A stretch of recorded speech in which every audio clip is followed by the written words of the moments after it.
ಬೆಂಗಳೂರಿನ ಈ ಖಾತಾದಾರರು ಎಚ್ಚರದಿಂದ ಇರಬೇಕಾದಂತಹ ಒಂದು ಸುದ್ದಿ. ಈಗ ಸದ್ಯ ಅವರಿಗೆ ಕಾದಿದೆ ಒಂದು ಶಾಕ್. 26,000 ಈ ಖಾತಾದಾರರ ಖಾತೆ ಲಾಕ್ ಆಗುತ್ತೆ ಅನ್ನುವಂತಹ ಸಂದೇಶ. 26,000 ಈ ಖಾತಾದಾರರ ಮನೆ ಸೀಸ್ ಆಗತ್ತೆ, ಹುಷಾರಾಗಿರಿ ಅಂತ ಹೇಳ್ತಿದ್ದಾರೆ. ಬಿಬಿಎಂಪಿಯಿಂದ 26,000 ಈ ಖಾತಾದಾರರಿಗೆ ಶೋಕಾಸ್ ನೋಟಿಸ್ ಅನ್ನು ಕೂಡ ಕೊಡಲಾಗ್ತಿದೆ.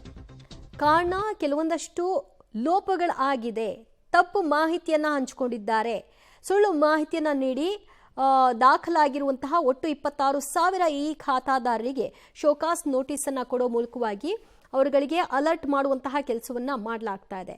ಒಂದು ವೇಳೆ ಅವರ ತಪ್ಪು ಸಾಬೀತಾದಲ್ಲಿ ಅವರಿಗೆ ಅವರ ಮನೆಯನ್ನ ಸೀಸ್ ಮಾಡಬಹುದು ಮತ್ತು ಈ ಖಾತೆಯನ್ನ ಲಾಕ್ ಮಾಡಬಹುದಾದಂತಹ ಅವಕಾಶವೂ ಇದೆ.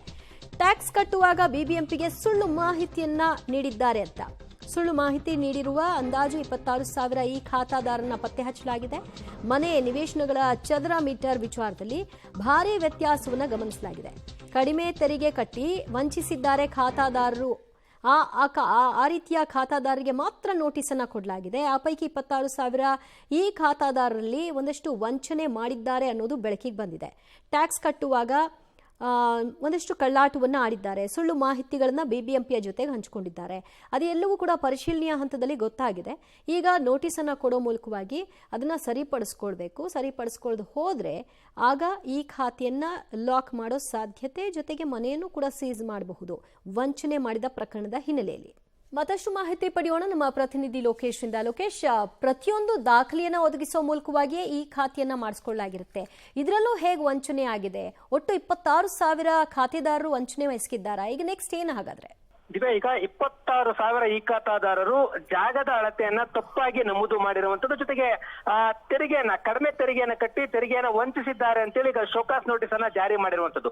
15 ದಿನಗಳ ಒಳಗಡೆ ಏನು ತಪ್ಪಾಗಿ ನಮೂದು ಮಾಡಿದ್ದಾರೆ ಅದಕ್ಕೆ ಟ್ಯಾಕ್ಸ್ ಎಷ್ಟಾಗತ್ತೆ ಟ್ಯಾಕ್ಸ್ ಅನ್ನ ಪಾವತಿಯನ್ನ ಮಾಡಬೇಕಾಗತ್ತೆ, ಅಥವಾ ಶೋಕಾಸ್ ನೋಟಿಸ್ ಕೂಡ ಮರು ಉತ್ತರವನ್ನ ಕೊಡ್ಬೇಕಾಗತ್ತೆ. ಅದ್ಯಾವುದು ಕೂಡ ಮಾಡದೆ ಹೋದ್ರೆ ಅವರ ಖಾತೆಗಳನ್ನ ಲಾಕ್ ಮಾಡುವಂತ ಸಾಧ್ಯತೆ ಇದೆ. ಲಾಕ್ ಮಾಡ್ತೀವಿ ಅಂತ ಹೇಳಿ ಕೂಡ ಬಿಬಿಎಂಪಿಯ ಕಂದಾಯ ವಿಭಾಗದ ವಿಶೇಷ ಆಯುಕ್ತರಿಗಾಗಲೇ ಸಂದೇಶವನ್ನು ಕಳಿಸಿರುವಂತದ್ದು.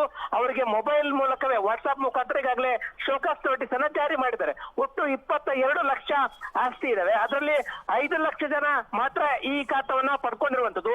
5 ಲಕ್ಷ ಜನರಲ್ಲೇ 26,000 ಮಂದಿ ತಪ್ಪಾಗಿ ನಮೂದು ಮಾಡಿರುವಂತದ್ದು ಈಗ ಬೆಳಕಿಗೆ ಬಂದಿರುವಂತದ್ದು. ಇನ್ನ ಉಳಿದಂತ 80% ಈ ಖಾತೆಗಳಲ್ಲಿ ಎಷ್ಟು ನಮೂದಾಗಿರುವಂತದ್ದು ಕೂಡ ಪತ್ತೆ ಮಾಡ್ಲಿಕ್ಕೆ ಮುಂದಾಗ್ತಾ ಇದ್ದಾರೆ. ಪ್ರಾಥಮಿಕವಾಗಿ 26,000 ಈ ಖಾತಾದಾರರಿಗೆ ಶೋಕಾಸ್ ನೋಟಿಸ್ ಜಾರಿ ಮಾಡಿದ್ದು. 15 ದಿನಗಳ ಒಳಗಡೆ ಉತ್ತರವನ್ನ ಕೊಡದೆ ಹೋದ್ರೆ, ಟ್ಯಾಕ್ಸ್ ಅನ್ನ ಪಾವತಿ ಮಾಡದೆ ಹೋದ್ರೆ ಅವರ ಖಾತೆ ಮತ್ತೆ ಮನೆ ಸೀಸ್ ಮಾಡುವಂತ ಎಚ್ಚರಿಕೆ ಕೊಟ್ಟಿರೋ ಹಿನ್ನೆಲೆಯಲ್ಲಿ ಯಾವ ರೀತಿಯಾಗಿ ಇದಕ್ಕೆ ಈ ಖಾತಾದಾರರು ಪ್ರತಿಕ್ರಿಯೆಯನ್ನ ಕೊಡ್ತಾರೆ, ಟ್ಯಾಕ್ಸ್ ಪಾವತಿಯನ್ನ ಮಾಡ್ತಾರ, ಇದು ಎಲ್ಲಿ ಹೋಗಿ ತಲುಪುತ್ತಿರೋದನ್ನ ಕಾದು ನೋಡ್ಬೇಕಾಗಿದೆ. ದಿವ್ಯಾ, ಥ್ಯಾಂಕ್ ಯು ಲೋಕೇಶ್ ನಿಮ್ಮೆಲ್ಲ ಮಾಹಿತಿಗೆ.